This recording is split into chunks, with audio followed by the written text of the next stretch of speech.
They said he was finished. They said a man who let his own wife strip his name off a company he built deserved whatever was coming to him. When Nathan Brooks signed the divorce papers and walked out of a fintech empire worth $8 billion without taking a single share, the tech blogs in Denver called him the man who got nothing. His wife, the celebrated chief executive Adeline Frost, smiled for the cameras and let the world believe she had carried him for years. She thought she had buried him. But she forgot one thing. A quiet man is not always a defeated man. Sometimes silence is just a man counting. 6 months later, Nathan did not crawl back to beg. He landed at a private terminal outside the city, in a Gulf Stream owned by the one investor Adeline feared more than a market crash. And he walked into that final room holding the exact thing she swore she had taken from him forever. By the end of this, the woman who laughed at him on the 91st floor would lose almost everything she owned. And the strangest part is that she did it to herself, one refusal to apologize at a time. So what did she say to him that morning? And why did it nearly destroy the one thing he had left? The road to that room had started 48 hours earlier. And to understand it, you have to go back to the night he chose to leave with nothing. The air in the penthouse at the top of the Sterling Vance Tower in downtown Denver was always too thin and too cold, filtered until it smelled like leather and money and nothing alive.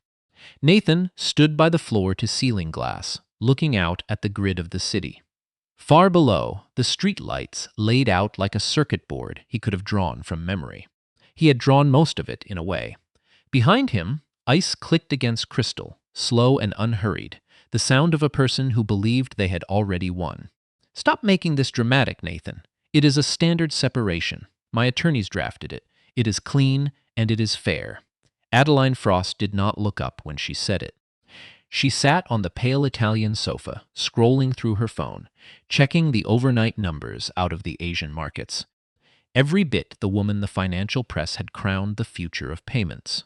On the glass table in front of her lay a thick stack of documents bound in a navy folder. "Fair," Nathan said quietly. "You are offering me a cabin near Estes Park and a stipend for 3 years. In exchange, I sign a non-disclosure agreement that says I can never talk about the company, the patents, or about Marcus." She finally looked up. Her eyes had once been warm, the first thing he noticed about her in a coffee shop in Boulder 9 years ago. Now they were flat and bright, like glass over nothing. "Marcus is my chief strategy officer. He is essential to the roadshow. I will not have your insecurity threatening this listing. The board is nervous, Nathan. We go public in 90 days. He has been more than your strategy officer for 2 years, and we both know it." Nathan did not raise his voice. He had stopped raising his voice a long time ago. Somewhere in the years, he spent writing code at 3 in the morning while she slept. He is your partner now. The thing I apparently stopped being. You stopped being useful the day the engineering finished itself. Adeline stood, smoothing her blazer. "Let me make this very simple, because I do not think you understand your position. You can fight me. You can hire some storefront lawyer and drag this out for 2 years and watch me drown you in filing fees until you are selling that ridiculous truck to buy groceries. Or you can sign, take the cabin, disappear quietly, keep a little dignity, for her sake if not your own." That last part landed exactly where she aimed it. Because there was a child in this story, though you will never see her, and Adeline knew it. Nathan was raising a daughter on his own. Her mother, his first wife, had died of an aggressive cancer 4 years before Adeline ever walked into that coffee shop, and the little girl was not Adeline's by blood and never had been. Adeline had signed nothing, claimed nothing, loved nothing in that direction. To her, the child was a line item, a complication attached to a man who had outlived his usefulness. Nathan looked at the woman he had once believed in, the woman whose first pitch decks he had rebuilt at his kitchen table, whose confidence he had stitched back together every time an investor shut a door in her face. He had given her the architecture of her entire company, and to her, now he was old code, obsolete, something to be quietly deleted before launch. He walked to the table. Adeline smirked, bracing for the tears, the shouting, the negotiation she fed on. Nathan picked up the heavy fountain pen lying beside the folder. He flipped to the final page. "I do not want the cabin," he said, his voice level. She frowned. "The condo in Scottsdale, then. Better weather, though the association fees are." "I do not want the condo. I do not want the stipend." She went still. "What are you talking about?" "I want nothing," Nathan said. "I will sign your papers. I will sign your non-disclosure agreement. But I am striking the section on spousal support and asset division. I am leaving with exactly what I walked in with." For one full second, the master of the universe had no script. Then she laughed, a short, hard bark. "You have not earned a paycheck in 3 years, Nathan. You have no savings of your own. You think playing the martyr is going to make me chase you? It will not. I am not playing." He drew a clean line through the asset section, initialed it, and signed the bottom of the page with a slow, steady hand. Then he capped the pen and set it down. "You can keep the money, every cent. You can keep the company, the penthouse, the cars. You can keep Marcus." He pulled his wedding band off his finger, plain brushed titanium, and set it on top of the navy folder. "But you do not get to keep my respect, and you do not get to buy my silence. I am giving it to you for nothing. So you owe me nothing, and I owe you nothing, and we are done." He turned for the private elevator. "Nathan." Her voice cracked, just slightly, the confidence wobbling for the first time. "If you walk out that door with nothing, do not come crawling back when the bills hit. I will crush you. I will make sure no one in this city ever hires you again." The elevator opened. He stepped in and pressed the button for the lobby. As the doors slid shut, he saw her standing there with her glass. Not like a victor at all, but like an engineer staring at a system that had just thrown an error she could not locate. He drove home in an 11-year-old pickup. On the passenger seat sat a small pink hair clip. He had been meaning to return to a backpack for 3 days. And at a red light, he picked it up and turned it over once in his fingers before setting it carefully in the cup holder. Then the light went green, and he did not look back at the tower in the mirror. 3 months later, the radiator in the 3rd floor, walk up in a tired stretch of North Denver, hissed and knocked like it was keeping time. The apartment was smaller than the closet in the home he used to share. The paint was peeling at the corners, and the only window looked out on the brick wall of a laundromat. Nathan sat at a wobbly second-hand table, staring at a laptop with a lopsided unicorn sticker stuck to one corner, the single bright thing in a gray room. His checking balance glowed red on the screen. $154.50. He had applied for 40 engineering jobs in 5 weeks. Senior roles, junior roles, contract work, anything. He had a real reputation once, in a small circle that knew who actually wrote the predictive engine inside the most talked-about payments startup in the Rocky Mountain region. But there was a problem, and it was a designed problem. He opened a browser and typed his own name. His stomach turned over. The top result was a polished feature with a cruel headline, "The dead weight she finally cut." How a struggling co-founder nearly sank a unicorn before the grown-ups took over. The second was an anonymous quote claiming he had melted down under pressure, that the board had quietly forced him out, that his wife had protected the company from his instability. It was all a lie, every word of it, and the lie had a budget. Adeline owned the narrative because Adeline owned the relationships, the reporters, the conference stages. Her chief strategy officer, Marcus Vane, had spun a story so tight and so vicious that Nathan had become radioactive in the only industry he knew. She needed the public to see her as the woman who survived a difficult marriage, because investors in the final stretch before a public listing love a clean, sympathetic story. He closed the laptop. He had already sold his good watch to cover the first 2 months of rent, and his road bike to cover the deposit. There was nothing left to sell that he was willing to part with. His phone buzzed. Another automated rejection. "Thank you for your interest," however. He put his head in his hands and let himself feel it, just for a moment. Maybe she was right. Maybe he had been a fool to walk away with nothing, thinking pride would set him free. Instead, it had made him an easy target. A man with no money for the lawyer he would need to fight a defamation case he could prove but could not afford. He was trapped, and he knew it, and the only thing keeping him upright was the small person asleep in the next room who needed him to keep getting up. A heavy knock at the door made him jump. His pulse spiked. Process server. Adeline had warned him she would keep the pressure on, and he had half expected it. He went quietly to the door and looked through the peephole. It was not a process server. A man stood in the flickering hallway in an immaculate charcoal three-piece suit. Silver-haired, maybe in his late 60s, with the straight back of someone who had spent years in uniform. He looked like a diamond dropped in a gutter, and he carried a slim leather case. Nathan opened the door on the chain. "Can I help you? Mr. Nathan Brooks?" The accent was English, clipped and exact. "My name is Theodore Wend, though most people simply call me Mr. Wend. I represent a mutual acquaintance. May I come in?" "I do not know any Mr. Wend. If she sent you, tell her I already gave her everything. There is nothing left to take." A small, kind smile touched the man's mouth. "Miss Frost did not send me. In point of fact, Miss Frost would be extremely distressed to learn that I am standing here. I work for the Ashworth family office. I believe you once met Edmund Ashworth." Nathan went still. The name surfaced from somewhere underneath 4 years of grief and noise. "Edmund Ashworth," he repeated slowly.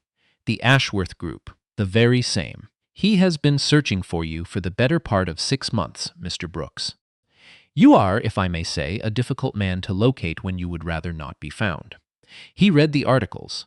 He found the story they told entirely inconsistent with the man he remembered. Nathan undid the chain and let him in.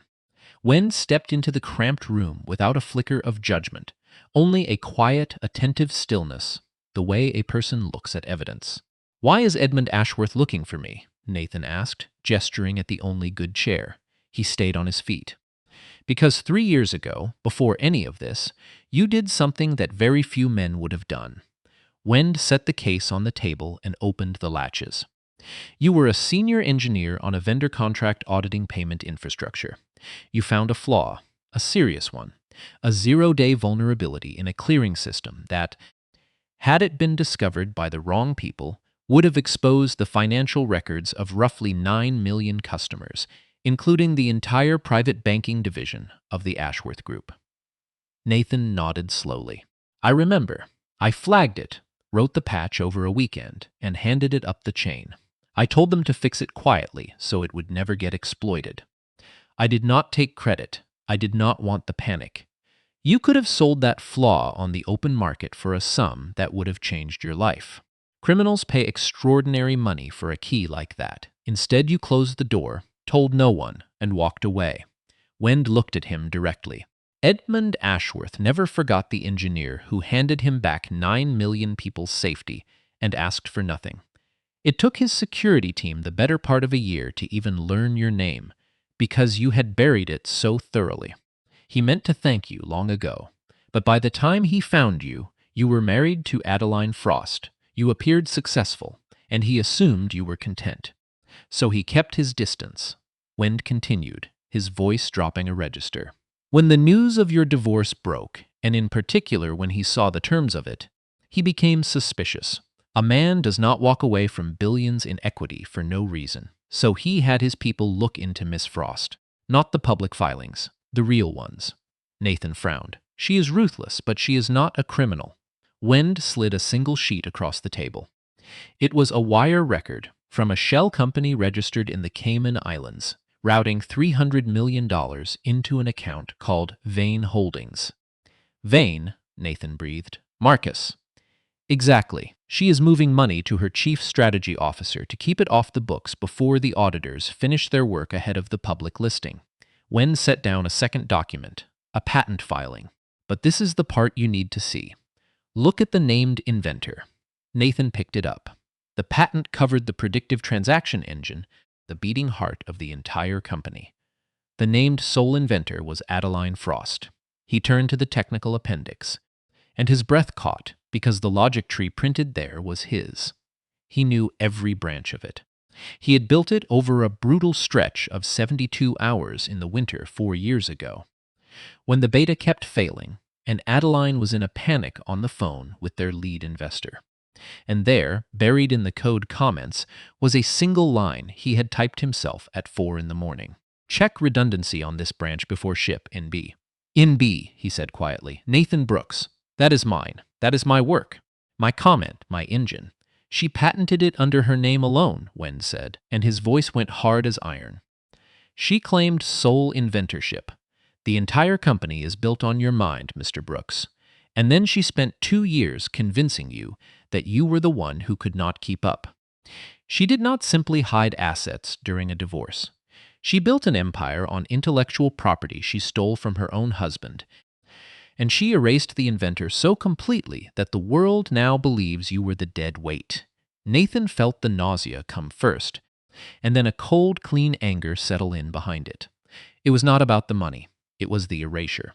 She had taken his mind, sold it to the world as her own, and then taught him to believe he was worthless. Here is something true, and it matters to what happened next. Under the law in most states, including Colorado, when one spouse deliberately conceals or fraudulently transfers marital assets during a divorce, a court can reopen the settlement, no matter how clean the signed agreement looks, and the spouse who hid the assets can be made to forfeit them entirely. An inventorship on a patent is not a matter of opinion. It is a matter of fact, provable through original source records, version histories, and timestamps. A patent obtained by naming the wrong inventor on purpose is not just void. It is fraud on the patent office, and it can pull an entire company's valuation down with it. Nathan knew all of this. He had simply never had the money to act on it. Now a man he had quietly saved was offering him both the evidence and the means. Edmund Ashworth has a proposal, Wen said, buttoning his jacket. He is in Zurich. He would like to put a litigation team at your disposal, and he would like you to come review what his people have gathered, so that you understand exactly how strong your position is before you decide anything. Nathan looked around the small, sad room. At the laptop where the world had branded him a failure, at the brick wall outside the window. Then he looked at the documents in his hand. How would I even get to Zurich, he said. I cannot afford a bus across town. Wend allowed himself a real grin. Mr. Brooks, Mr. Ashworth does not expect you to fly commercial. There is a car downstairs. It will take us to the airfield. The aircraft is fueled and waiting. Nathan felt something spark in his chest for the first time in months, the same fire he used to feel at 3 in the morning when a hard problem finally cracked open.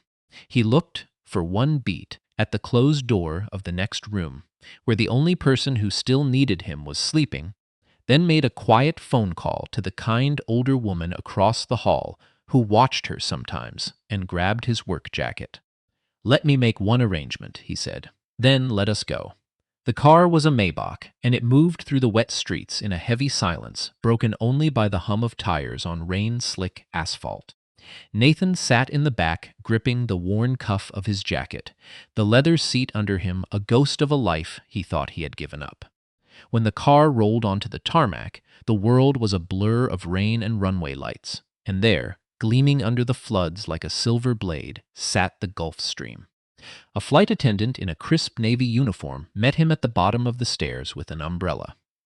As Nathan climbed, he felt a strange vertigo, a man rising from the gutter to the stratosphere inside a single hour. The cabin was warmer than any room he had stood in for months, and it smelled of white tea and polished wood. No rows of seats, only cream-colored couches, a table set with real glass, and a monitor tracing the route to Zurich. Anything to drink, sir? Champagne? Scotch? Adeline had always drunk scotch. She said it made her look serious. Just water, please, Nathan said. Ice water, and an apple juice if you have it. The attendant did not blink, but he caught the small odd note of his own order and felt the pink hair clip in his jacket pocket like a stone. He had ordered the second drink out of pure habit, a reflex 4 years deep, and he let his hand close around the clip once before he made himself stop. Wen sat across from him as the jet began to taxi, smooth and predatory. You are wondering why a man would do all this for someone he met once, years ago. It crossed my mind, Nathan said, watching the lights streak past. Rich men do not do favors. They make investments. So what is the return on me? You are sharper than your wife led the world to believe. Wend smiled. You are correct. It is an investment, but not in money. Mr. Ashworth has enough of that to last several lifetimes. He is investing in something he cares about a great deal more. He has a particular hatred of thieves and of people who steal credit for work that was never theirs. He spent his life building things with his own hands, and he cannot abide someone who erases the builder. The plane surged forward, the city dropping away into black, and they were airborne. At cruising altitude, Wend moved to the seat beside him and laid out 3 photographs. The first was Adeline at a gala, radiant Marcus Vane's hand at the small of her back. The second and third were the proof. Version history exports with timestamps, server logs, the original repository showing every keystroke of the engine, traced back to one machine and one author over that brutal winter weekend. He told you that you could not keep up, Wen said. He, meaning the narrative she built. The truth is, she was afraid of you. She knew that the day you understood you were the architect, you could take all of it. That is why she isolated you. That is why she destroyed your name in advance. She needed you broken so badly that you would never go looking at the blueprints. Nathan turned to the window and watched the dark Atlantic slide by far below. He did not sleep. He sat there for 6 hours, letting the anger cool and harden into something useful, something with edges. Zurich was cold in a way that cleared the head. The chateau in the hills above the lake had weathered a century of wars without losing a tile. And Edmund Ashworth turned out to be a compact, sharp-eyed man with ink-stained fingers and a workshop off his study, where he still built clocks by hand. He did not waste time on sympathy. They tell me you wrote the patch over a weekend and asked for nothing, Ashworth said, pouring 2 cups of black coffee. Men like that are rarer than men like me think. She made a serious error, your wife. She mistook a quiet man for an empty one. He slid a folder across the desk.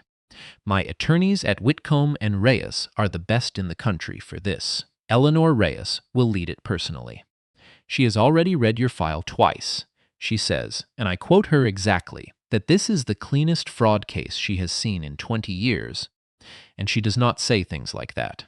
For 4 days, Nathan worked alongside Eleanor Reyes, a calm, exacting attorney who asked precise questions and listened to the answers all the way to the end.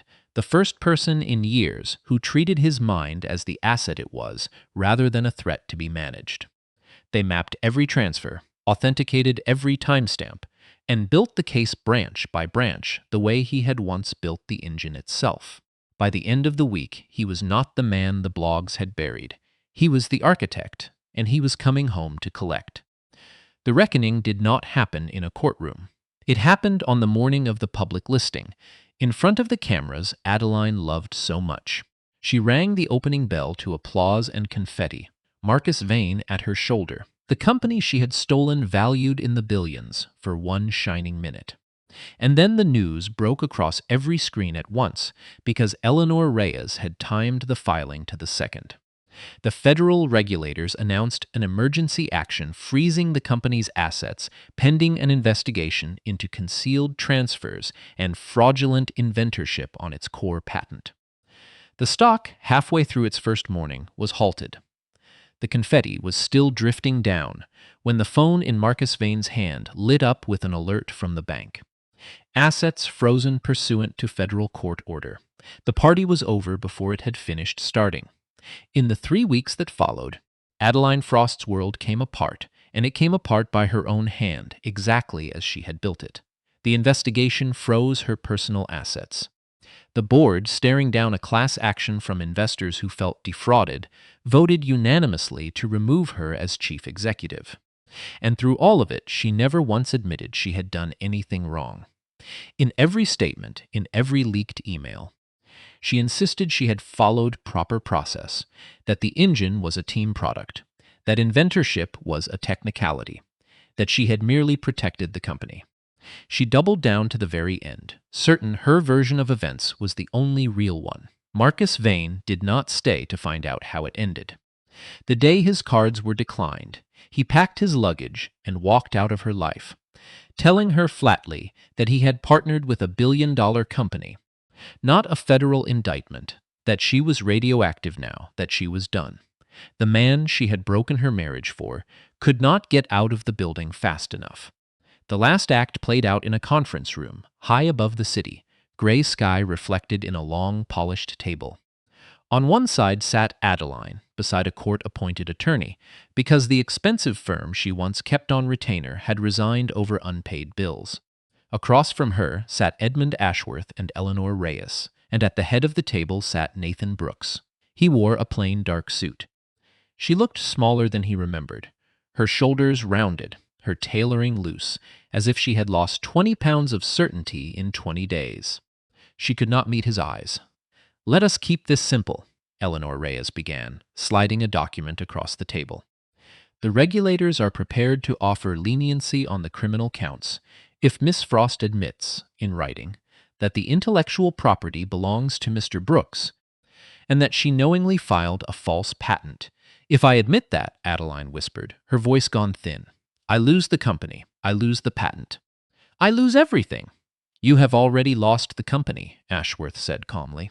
"The only thing you are negotiating now is whether you spend the next several years in a federal prison or whether you do not." Nathan spoke for the first time, and the room went quiet around the sound of it. "I am taking control of the company," he said. "The investors have agreed to relaunch it under a new name. I will fix the engine. I will secure the customer data the way it should have been secured from the start. I will protect the people who trusted it." He leaned forward just slightly. "But I am not going to destroy you, Adeline. That would take energy I would rather spend building something that works." He tapped the page. "This is a settlement. You transfer all rights to me. You admit the fraud publicly so the company's name is cleared. In exchange, I drop the civil claim for the stolen assets, and I do not push for prison time." She stared at the lifeline on the table, humiliating and devastating and real. And then Nathan did the thing he had thought about on a 6-hour flight over the Atlantic. A small, even smile touched his mouth. "And because I am feeling generous," he said, "I will grant you a stipend for 3 years, and you can have the cabin near Estes Park." The air went out of her. It was her offer, word for word, the exact offer she had pushed across a glass table 6 months earlier. The cabin, the stipend, the pity. "You cannot be serious," she breathed. "I am very serious," Nathan said, and picked up the pen. "It is a clean offer, Adeline. It is fair. You can fight it, drag it out for 2 years, and watch me bury you in filing fees until you are selling your watch to buy groceries. Or you can sign. Take the cabin. Disappear quietly. Keep a little dignity." The words hit her one by one, her own cruelty reflected back with perfect, unhurried precision. She looked around the room for an ally and found none, only the flat reality of a world she had been so sure she owned. Her hand shook. She signed. "Done," Reyes said, lifting the page away before the ink had dried. Adeline stood. She looked at Nathan one last time, and for a moment it seemed she might apologize, or scream, or beg, but she found she had nothing left to say. And so she said nothing, and walked out of the room a person erased by her own arrogance, still certain, even then, that she had only ever followed the rules. Nathan stood and walked to the window. Below, the city moved in its ordinary chaotic rhythm, traffic threading through intersections, people hurrying to work, a whole world that had never once stopped for any of this. Eleanor Reyes came and stood beside him, close but unhurried. "It is finished," she said gently. "Edmund sends his regards. He said he knew you had it in you." "I did not," Nathan admitted. "Not at first. For what it is worth," she said, and there was something in her voice that had not been there in the conference room, something warmer. "The man in your file and the man at this window are the same person. That is rarer than you would think. Most people are only the version that wins." She paused, looking out at the gray light. "When this is all signed and boring, I would like to buy you a cup of coffee. Not as your attorney, just a coffee." Nathan looked at her. This person who had read every line of who he was, and chosen to stand beside it, and felt something he had not felt in a very long time. Not all at once, not too fast, but real. Somewhere in the building below, a defeated woman who had once told him he was obsolete was riding an elevator down alone, and a worthy person was offering him a chance to begin again. The contrast did more than any revenge could have. "I would like that," he said, "soon." Then he checked his watch, the plain one he had bought to replace the one he sold, and a small private smile crossed his face. He turned back to the room where a stack of fresh contracts waited, full of a future that had not existed a week ago. "Miss Reyes," he said, his voice clear and light, "cancel the car for me, would you? I think I will walk, and I need to be home before 7. He took the stairs down into the bright, cold afternoon, a man who had walked out with nothing and was walking home with everything that ever mattered: his name, his work, his self-respect, and a small pink hair clip still tucked in his jacket pocket, waiting to go back where it belonged. What an incredible turn. It just goes to show that a quiet man is not an empty one, and that the work you do honestly always has your name written on it somewhere, even when someone spends a fortune trying to erase it. If Nathan's road from the man they wrote off to the architect who walked home with his dignity meant something to you, take 1 second and tap that like button right now. And I would really like to hear from you. Have you ever been underestimated by someone who was certain you were finished, only to prove them completely wrong? Tell me about it down in the comments, because I read every single one of them, and they stay with me. Subscribe and turn on notifications so you never miss a story about quiet strength and the kind of justice that follows it. Thank you for being here, and I will see you in the next one. Now, before you go, I want to be honest with you about what you just heard. This story is fiction. Nathan, Adeline, the company, the people, all of it came out of my imagination, written and dramatized to tell a story. Any resemblance to real people or real events is purely a coincidence. I wanted to tell this particular one because I have watched, in real life, how easy it is to overlook the person who actually does the work. The loudest voice in the room usually walks off with the credit, and the quiet builder in the corner gets forgotten, or worse, gets pushed out and told they were never that important to begin with. What stays with me about Nathan is that he never once begged to be seen. He just held on to who he was and let the truth do its slow, patient work. And the lesson I keep coming back to is a simple one. Be gentle with the quiet people, because you almost never know who is holding the whole thing together. And no matter who walks away from you, never let them convince you that starting over is the same thing as being finished. Sometimes the bottom is just the solid ground you needed to build something better.